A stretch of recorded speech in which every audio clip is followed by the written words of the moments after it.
오늘 말씀은 위로의 말씀입니다. 나라가 기울어가는 그 시기에 이사야 선지자를 통해 주신 이스라엘 백성들을 향한 위로의 말씀이죠. 도와주는 것을 통한 위로를 오늘 본문이 말씀하고 있습니다. 누군가 나를 도와줄 때 힘이 되죠. 누군가의 힘을 입으면, 그래서 위기를 헤쳐나갈 수 있으면 얼마나 도와준 사람이 고맙고 또 감사하겠습니까? 그런데 오늘 본문에서는 하나님께서 도우신다라고 말하고 있습니다. 하나님께서 나를 도우신다. 하나님께서 이스라엘 백성들을 도우실 것이다. 하나님께서는 자신을 그래서 너를 도와줄 여호와가라고 표현하십니다. 너를 도와줄 여호와가. 하나님이 한번 도와주시면, 거들어 주시면 그 삶 가운데 큰 평안이 임합니다. 하나님께서 왜 이스라엘을 이토록 마음에 품으시고 너를 도와줄 여호와가라고 표현할 정도로 하나님의 마음이 이스라엘 백성들이 향하고 있습니까? 그 이유는 근본적으로 이스라엘이 하나님의 선택을 받았기 때문입니다. 하나님의 자녀죠. 하나님의 백성입니다. 하나님이 택하신 민족이고요. 하나님께서 친히 모태에서 지은 사람들입니다. 하나님의 자녀들이고 자녀이니까 마땅히 돕는 게 맞죠. 자녀라는 것 외에 다른 이유가 없다 하는 것입니다. 오늘 말씀 1절, 2절인데요. 나의 종 야곱, 내가 택한 이스라엘아, 이제 들으라. 너를 만들고 너를 모태에서부터 지어낸 너를 도와줄 여호와가 이같이 말하노라. 나의 종 야곱, 내가 택한 여수르나 두려워하지 말라. 두려워하지 말라 하는 말씀이 힘이 됩니다. 전염병으로 온 국민이 힘들어하는 시기에 믿는 자인 우리에게 이러한 위로의 말씀을 주시니까 우리에게도 큰 은혜가 되죠. 우리가 하나님의 자녀이기에 하나님께서 우리를 도우십니다. 자녀가 부모의 기준에 못 미칠 때도 있죠. 늘 부족한 게 자녀죠. 부모의 기준으로 보면. 그러나 그래도 자녀라는 사실은 변하지 않습니다. 말썽을 부릴 때도 또 간혹 속을 썩일 때도 있지만 그래도 자녀라는 사실은 변치 않죠. 하나님의 자녀인 우리도 마찬가지입니다. 우리가 하나님 자녀이기 때문에 늘 하나님의 관심과 사랑 안에 있습니다. 잘못해서 혼날 때도 있고 꾸중을 들을 때도 있지만 그래도 변치 않는 사실은 하나님의 선택을 받은 사람들이고요. 또 하나님께서 친히 말씀하신 것처럼 우리를 만드신 분이시고 모태에서 우리를 지어낸 분이 바로 여호와시기 때문에 늘 그 사랑 안에 거하는 존재가 바로 우리라는 것입니다. 하나님께서는 우리의 형편을 다 아십니다. 무엇이 필요한지, 무엇을 얻기를 원하는지, 도움이 필요한지 하나님이 다 아십니다. 그래서 오늘 본문에서도 보면 아주 적극적으로 도우시겠다고 약속하십니다. 특별히 목마른 자에게 물을 주시고요. 아예 땅에 시내가 흐르게 하시겠다라고 약속하십니다. 또 특별히 영적으로는 성령을 주셔서 함께하게 하시고요. 또 하나님의 복을 후손들에게 부어 주어서 그들로 하여금 요 표현도 참 은혜롭죠. 버들나무, 시냇가의 버들나무처럼 평안함이 깃들게 하시겠다라고 말씀하십니다.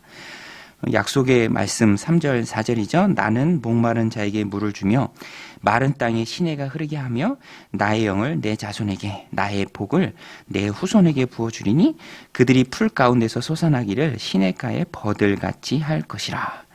하나님께서 이렇게 복을 넘치도록 부어주실 때 그 모습을 사람들이 보고 이방인들도 보고 고백합니다. 나도 하나님 백성이 되고 싶다. 나도 하나님의 택하신 민족이다. 이렇게 아예 귀화를 해버린다. 이렇게 예언하고 있습니다. 이방 민족이 그리스도를 통해 구원받을 것을 예언한 말씀이죠. 그래서 우리는 하나님 은혜 가운데 있고요. 하나님은 우리에게 복을 부어주심으로 이방이 하나님을 알고 그들로 하여금 우리처럼 하나님 백성이 되게 하십니다. 하나님은 참으로 세상 역사를 주관하는 분이십니다. 약속한 것을 이루시는 분입니다. 그러므로 이토록 전능하신 하나님의 자녀된 우리는, 하나님의 선택을 받은 우리는 세상을 살아갈 때 두려워하지 말고 담대해야 합니다. 이것이 오늘 말씀의 적용이죠. 하나님께서도 내가 도와줄 테니 두려워하지 말라라고 우리의 마음을 붙들어 주십니다. 오늘 말씀 2절에도 보면 너를 만들고 너를 모태에서부터 지어낸 너를 도와줄 여호와가 이같이 말하노라. 나의 종 야곱 내가 택한 여수르나 두려워하지 말라. 하나님을 신뢰함으로 어떤 상황 속에서도 두려워하지 않는 은혜가 저 여러분들 가운데 있으시길 바랍니다. 주님께서도 두려워하지 말라. 내가 세상을 이미 이기었노라 라고 말씀하셨습니다. 오늘 우리가 두려워하는 게 무엇입니까? 그것들 허상이고요. 또 우리 하나님 앞에 맡기고 나아갈 때 내가 이겨낼 수 있습니다. 하나님 주시는 참 평안을 우리가 누릴 수 있습니다. 하나님께서는 필요한 것들을 넘치도록 공급해 주시고요. 오늘 약속의 말씀처럼 성령의 충만함을 우리에게 주셔서 어려운 시간을 극복할 수 있도록 우리에게 은혜를 부어 주실 것입니다. 자녀이면 충분하죠. 자녀라는 신분이 필요 충분 조건입니다. 다윗은 어려운 순간에도 자신에게 있어서 하나님이 어떤 분이신지만 깊이 묵상했습니다.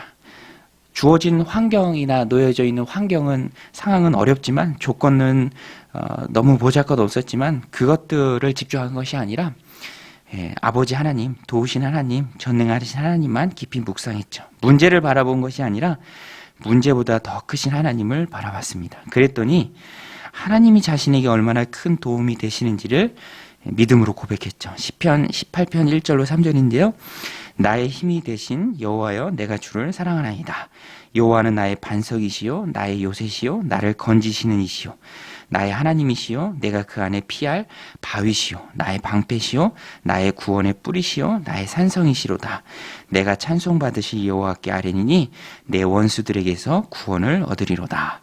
이 말씀을 우리도 기억하고 상황을 바라보는 것이 아니라 전능하신 하나님, 문제보다 훨씬 더 크신 그 하나님을 바라봄으로 오늘 하루 가운데 찬송받으실 여호와께 아뢰므로 원수들에게서 구원을 얻는 다윗이 얻었던 그 은총이 저 여러분들 삶 가운데 가득하시기를 주님의 이름으로 축복합니다. 여호와를 통한 구원의 은총이 머무르는 삶을 살기 위해서는 오늘 말씀을 보면 우리가 또 한 가지 힘써야 할 것이 있는데 그것이 무엇이냐면 하나님만을 의지하되 하나님 한 분만 의지해야 합니다. 하나님을 의지하되 하나님 한 분만. 하나님 한 분 외에 우리가 또 의지할 게 뭐가 있죠? 이스라엘 백성도 사실 이것에 넘어졌죠. 우상숭배. 우상숭배 때문에 나라가 망했습니다. 철저히 하나님께 심판을 받았죠. 하나님은 그만큼 우상숭배를 싫어하십니다. 오늘 본문도 우리가 다 읽진 않았는데 뒤에 보면 우상숭배의 부분들이 쭉 나옵니다. 우리가 잊지 말아야 할 것은 하나님만이 온 땅의 참 신이시고요. 하나님만이 온 땅의 참 신이심을 우리가 인정해야 합니다. 하나님만이 온 땅의 유일한 신임을 인정하는 삶이 우상을 멀리하는 삶이죠. 오늘 말씀 8절 9절입니다. 너희는 두려워하지 말며 겁내지 말라. 내가 예로부터 너에게 듣게 하지 아니하였느냐 알리지 아니하였느냐 너희는 나의 증인이라. 나 외에 신이 있겠느냐 과연 반석은 없나니 다른 신이 있음을 내가 알지 못하노라. 우상을 만드는 자는 다 허망하도다. 그들이 원하는 것들은 무익한 것이거늘 그들의 증인들은 보지도 못하며 알지도 못하니 그러므로 수치를 당하리라. 우상은 하나님 미워하시는 것입니다. 그것이 너무나도 어처구니 없고 바보스럽기 때문이죠. 우상을 의지하는 인간은 어리석은 인간입니다. 우상은 일상의 재료로 만들어낸 형상일 뿐이죠.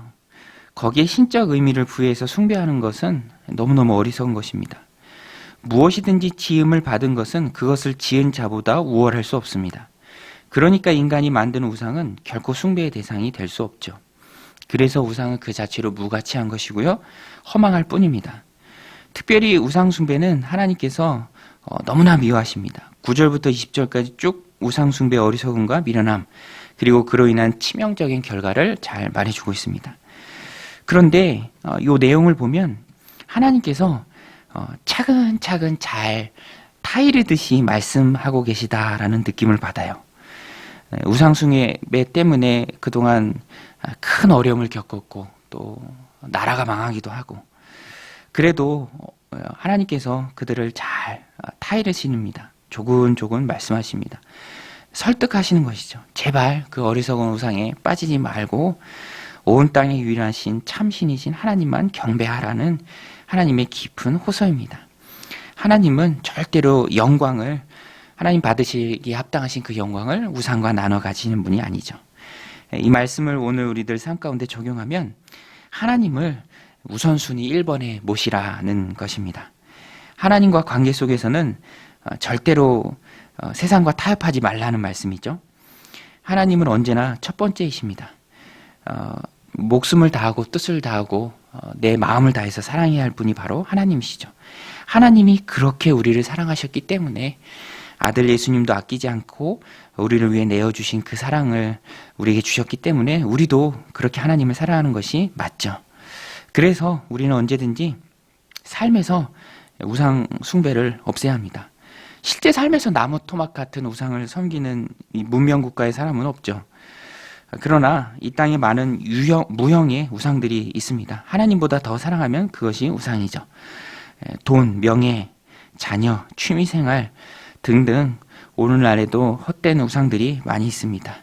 이스라엘이 멸망한 이유는 우상 숭배입니다. 오늘날에도 하나님께서는 우상 숭배를 용납하지 않으십니다. 그러므로 오늘 우리는 항상 하나님을 우선순위 1번으로 섬기고자 하는 신앙의 몸부림이 있어야 합니다. 하나님이 가장 소중한 분이시죠. 전에 어떤 분이 비싼 옷을 입으면 자꾸 그 옷에 신경 쓰고 뭐 아끼게 되고 그러니까 막 우상처럼 여기게 되는 게 너무 싫어서 비싼 옷인데 그냥 입고 잤다 그런 얘기를 들었습니다. 저도 제가 아끼는 것들에 과도히 신경 쓰고 집착을 하다 보면 그것이 이게 참 우상이 되는 게 아닌가 느낄 때가 있습니다. 또 어떤 분은 자기가 너무 좋아하는 건데 그것이 마지막까지 포기가 안 된다라고 느끼니까 깜짝 놀라면서 야, 다른 게 우상이 아니라 내가 마지막 순간까지 신앙과의 사이에서 포기하지 않는 이것이 우상이구나 깜짝 놀라면서 이제 그것을 포기하는 길로 나아갔다라는 그런 간증도 들었습니다. 오늘 우리의 삶도 그래야 하죠. 하나님과 신앙과 믿음과 세상과의 사이에서 항상 우리의 마음은 하나님께로 향해야 합니다. 신앙의 몸부림이 늘 있어야 합니다. 버리고 끊고 신경을 접어두면 오히려 우리의 마음 가운데 하나님 주시는 평안함이 임하죠. 하나님을 섬기고 따라야 하는 것을 아는데 마지막까지 포기가 되지 않는 그것이 있다면 우상이고요. 그것은 멀리하고 또 성경의 표현대로 찍어버려야 하는 것입니다. 우리 믿는 자들이 우상을 다 찍어 없애는 모습이 많아졌을 때 오히려 하나님께서 그때 이 지긋지긋한 코로나를 없애주시지 않을까 그런 생각도 하게 됩니다. 어쩌면 우리를 향한 하나님의 그런 말씀이죠. 오늘 말씀을 기억하고 믿는 자들이 먼저 하나님을 더 잘 섬기고 세상의 헛된 우상들을 멀리하고 참 신이신 하나님만 의지하는 그런 삶들이 여러분들 가운데 가득할 때 하나님께서 우리의 삶을 붙들어 주시고 또 은혜로 가득히 채워주실 줄로 믿습니다. 우리 같이 하나님 말씀 붙들고 함께 기도할 때 하나님만이 온 세상의 참 신인 줄 우리가 믿습니다. 성령의 충만함 우리에게 허락해 주셔서 이 어려움을 극복할 수 있는 믿음을 우리 안에 허락하여 주시옵소서. 다윗의 고백처럼 여호와가 나의 힘이고 나의 반석이시고 나의 요새이시며 나를 도우실 구원의 은혜이심을 내가 늘 기억하고 살아가게 하여 주옵소서. 우상을 멀리하는 삶을 살아가길 원합니다. 나무 토막을 섬기는 일은 없지만 하나님보다 더 사랑하는 것들이 자꾸만 등장하고 자꾸만 그것에 우리의 마음을 빼앗길 때가 많습니다. 신앙의 몸부림이 하나님 편에서만 서려는 하나님만 우선순위 1번으로 모시고 살아가려는 그런 신앙의 몸부림이 우리 삶 가운데 있게 하여 주옵소서. 우리가 하나님을 참 신으로 인정하고 섬길 때 하나님만 붙들 때 우상을 찍어버릴 때 이 땅에 지긋지긋한 코로나가 물러날 줄 믿습니다. 하나님 역사하여 주옵소서. 함께 기도하며 나가겠습니다. 하나님 아버지 오늘도 이 새벽 깨어 기도하게 하시며